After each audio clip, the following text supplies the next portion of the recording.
కేసీఆర్ గారు 105 సీట్లు గెలుస్తారని అంటున్నారు. ఇంతకు మీ కూటమి ఎన్ని సీట్లు గెలుస్తుంది? కేసీఆర్ గారు 105 సీట్లు గెలుస్తారు అన్నది అవాస్తవం, అబద్ధం. ఎందుకంటే కేసీఆర్ గారు 105 సీట్లు గెలుస్తారని చెప్పి 105 మంది అభ్యర్థులు ప్రకటించాడు. కేసీఆర్ గారు 105 మంది అభ్యర్థులు ప్రకటించినాక మిగతా 12 మంది అభ్యర్థులు 14 మంది అభ్యర్థులు ప్రకటించిన చేతకాల ఇప్పుడు దాకా వెయిట్ చేశారు. ఎన్ని రోజులు? ఏ రోజు 105 మంది అభ్యర్థులు ప్రకటించారు? సెప్టెంబర్ 6వ తారీఖు ప్రకటించారు. అక్టోబర్ 6వ తారీఖు, నవంబర్ 6వ తారీఖు, ఇప్పుడు దాకా అక్టోబర్ 6వ తారీఖు ప్రకటించినట్టున్నాడు. నవంబర్ 6వ తారీఖు, నవంబర్ అంటే 50 రోజుల దాకా మిగతా 12 మంది ప్రకటించలేకపోయాడు. కేసీఆర్ గారు 105 అభ్యర్థులు అనేది అంత బోగస్ సర్వేలు. కేసీఆర్ గారు చెప్పే మాటలు అబద్ధాలకు అదే. మీరు ఒకటి గుర్తుపెట్టుకోండి, కొంగర కళాల్లో వాళ్ళు ప్రగతి సభ పెట్టినప్పుడు 25 లక్షల మంది ప్రజలు వచ్చారు. కేవలం అక్కడ 5 లక్షల మంది వచ్చారు.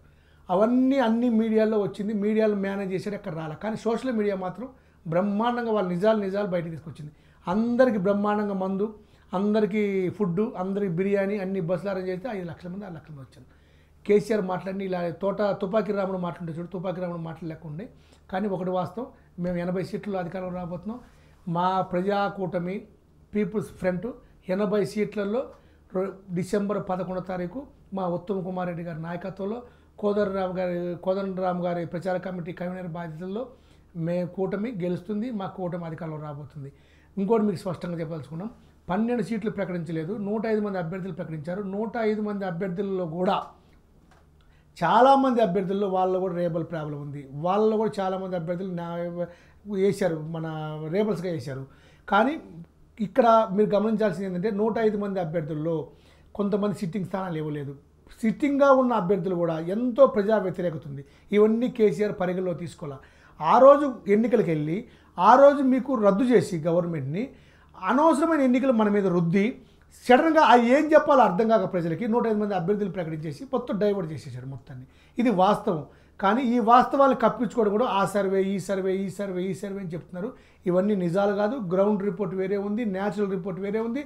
ప్రజలు గ్రామాల్లో పోతే తరిమి కొడుతున్నారు టీఆర్ఎస్ వ్యక్తులు. మీరు చూస్తుండొచ్చు సోషల్ మీడియాలో. ఇవాళ రేపు సోషల్ మీడియా నిజాలు చెప్తుంది. సోషల్ మీడియా అన్నీ చూస్తున్నారు. కాంగ్రెస్ పార్టీ ప్రజలకి ఎలా మద్దతు ఇస్తున్నారు, టీఆర్ఎస్ పార్టీని ప్రజలు ఎలా పరిగెత్తిస్తున్నారు మీరు చూస్తున్నారు. కాంగ్రెస్ పార్టీ కూటమి, ప్రజాకూటమి పీపుల్స్ ఫ్రంట్ అధికారంలో రాబోతుంది.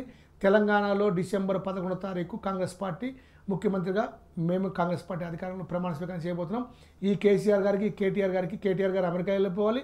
కేసీఆర్ గారు ఇంక తోటలోనే కూర్చోవాలి, పర్మనెంట్గా ఫామ్ హౌస్కే పరిమితం అయిపోవాలి. ఇందులో ఎటువంటి సందేహం లేదు. మాదే విజయం. మేము 80 మంది అభ్యర్థులతో గెలుస్తున్నాము. బ్రహ్మాండమైన ప్రజారంజకమైన పరిపాలన అందించబోతున్నాము. త్వరలో కేవలం ఇంకో 2 రోజుల్లో మా మేనిఫెస్టో కమిటీ రిలీజ్ చేయబోతుంది. ఉమ్మడి మేనిఫెస్టో 4 పార్టీలు కలిపి ఉమ్మడి మేనిఫెస్టో మేము రూపొందించాం. ఆ మేనిఫెస్టో రిలీజ్ చేస్తున్నాం. మేనిఫెస్టో రిలీజ్కి వచ్చినాక ఆ మేనిఫెస్టోలో కూడా ప్రజల ఆకాంక్షలు నెరవేర్చే మేనిఫెస్టో మేము ఇవ్వబోతున్నాం. అది మీరే చూస్తారు. మా కూటమి విజయాన్ని కూడా మీరు చూస్తారని చెప్పి నేను తెలియజేస్తున్నాను.